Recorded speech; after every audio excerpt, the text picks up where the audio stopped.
So this is just a new generically good card, right?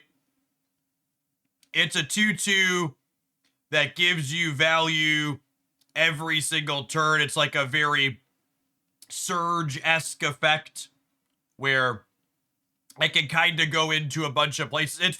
It's convenient that I'm saying this while it's sitting here next to Galacta, because it's a very Galacta-esque card where it's just good stats on rate.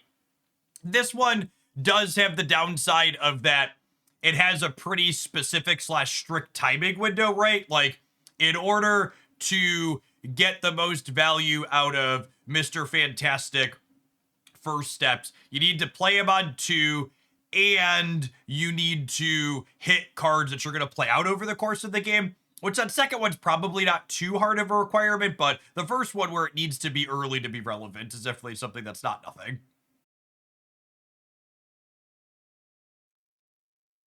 This one looks real solid as well. So it's a 2/3. At each turn it's in play, it gets a different activate ability until you use one. Give 2 of your cards at each other location +1 power. Give 2 of your cards at each other location. So this is a 2/7 then if you use that first one, which is neat. Activate, create a rock here, set its power to 4. That makes it a 2/7 at its location as well, but it takes up 2 slots. Double this card's power. That's noteworthy because it has direct synergy with Mr. Fantastic First Steps. Next turn, you get +2 energy.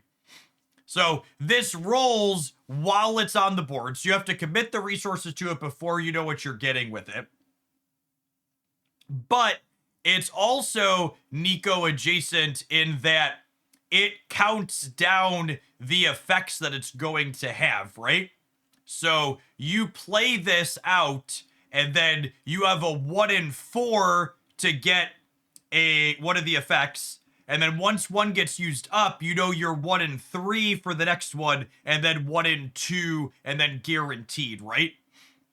So the longer this is in play, the more precise it gets.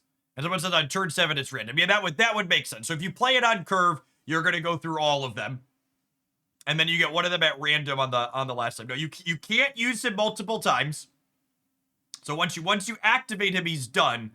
But what his activate does changes each turn. This is another design that I absolutely love. It's a very dynamic effect that some of these are powerful, and it's balanced by the variance that it's bringing to the table, right? Like, +2 energy on activate is really strong. Like, Jennifer Kale's a playable card, and she only gives +1, and she's a 2/2, but you're not always getting +2 energy with it, right? Sometimes you're going to have these other things, or the +2 energy comes late. So the variance is a balancing mechanic. No, you could not activate it twice. You get 1 activation, it rotates every turn until you activate it.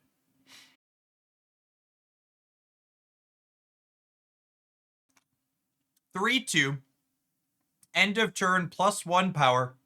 Once per game, if your side here is full, double this card's power. So, obviously a Surfer card. Enjoys getting pumped and then doubled. The big thing that jumps out in my mind is this is a card that could get a big stat line that fully ducks a Shang-Chi, because the double happens at end of turn. So if you wait to get the double until that last turn of the game, he's never in Shang range. Sebastian Shaw is a card that's already been kind of getting power crept out of a lot of Surfer builds. And honestly, Human Torch makes me think that might be the nail in the coffin. There could also be a world where maybe you're like all in on like a hand buff Surfer deck, so like you play both of them. But unless you're a Surfer build that's explicitly wants to be all in on buffing things, I would kind of wager that Human Torch is going to end up being better than Shaw in general, as far as that type of effect goes on a 3.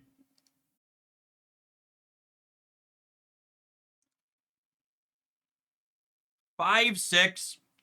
End of turn +2 power. If your side here is full, destroy an enemy power card. So, destroy an enemy power card with less power.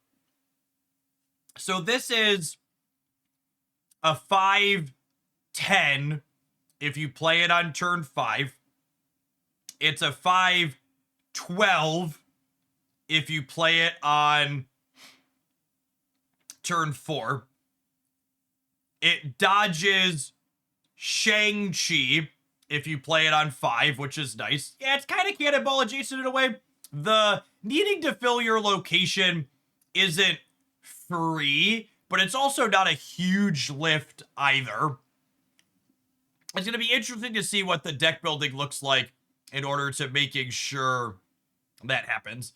The fact that it destroys a random enemy card with less power gives us some Spider-Man 2099 vibes. We'll see. This one definitely reads as one of the weaker ones, but it could also work out being just fine just because the stats are okay. Like, it's going to provide a bigger number than 2099 does. Yeah, Herbie's Rock is technically an enabler for all of these Fantastic Four cards that want a full location. Is a good call out. New Invisible Woman first step. Yes. Yet another 3/5 added to Marvel Snap, while Cyclops remains a 3/4. Activate. This turn, your end of turn abilities happen twice. So my assumption, based on the templating with this, is that if I were to activate this while passing the turn with unused energy, my Sunspot would gain 2x the unused energy. So for example, if I pass with 6 energy unused, Sunspot would gain 12 that turn if I had activated Invisible Woman, which is neat.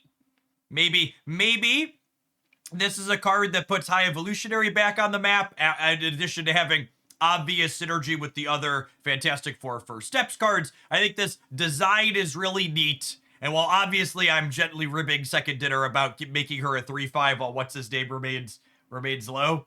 Yeah. Ooh, she could be good with Havoc as well. You activate her on the last turn and she could give Havoc +8 for the turn. Triggers Marvel Boy twice. This is a really great design. I don't know what the power level of this card is going to be, but this card is an excellent design and one that I am happy to have in Marvel Snaps. It's got a lot of neat deck building considerations. All right, so Fantastic Car here says activate. Your end of turn cards get +2 power, which is conveniently all of the Fantastic Four. That's just good design.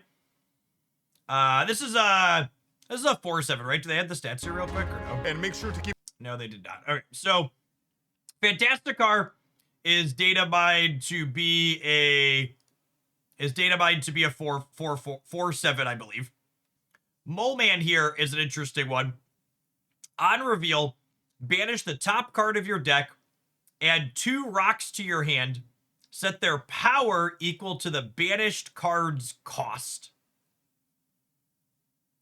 So this is neat. So this, if you hit a 6 energy card, you get 2 1/6s. Or you hit a 5 energy card, you get 2 1/5s. He also is generating 2 cards in your hand, so he generates 2 cheap things for, yeah, you could combo with Death or Airship or something like that. He works with Victoria hand. What are the stats of this card? Look that up here. Well, Mole Man is data mined to be a 3/3. Unironically, this might be the card I'm most excited to build with this season. He combos with a lot of cards that I like playing. I'm super excited that he's a Series 4. And then speaking of cards that combo with things I like to play, the Mad Thinker is honestly a great one as well. At the start of each turn, after drawing, +2 power if your hand is full. Mad Thinker's a 1/2, right? I guess he's a 1/1 data mine. So if your hand is full on turn. Your hand's not going to be full on turn 2 unless Brood wills it.